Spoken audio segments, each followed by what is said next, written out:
I always thought Injera bread, it smells so good, it feels so warm and fluffy and pillowy and cuddly, has a clean kind of feel and texture, and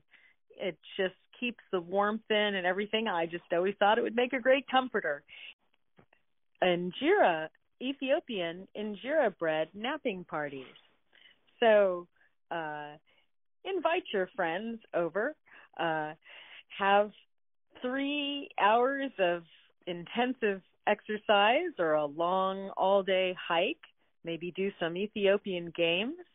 and then come home, brush your teeth really well, cut your nails, take a big soapy shower, put on some freshly laundered clothing all the way down to your socks, and crawl into some queen-size beds, all ready to take a 30-minute to hour-long nap in freshly made Injera, with a comforter made of cuddling under a comforter made of freshly made Injera bread. When you're finished, when you feel like it's time for you to get up from your nap, rip away your piece of comforter, walk into the other room where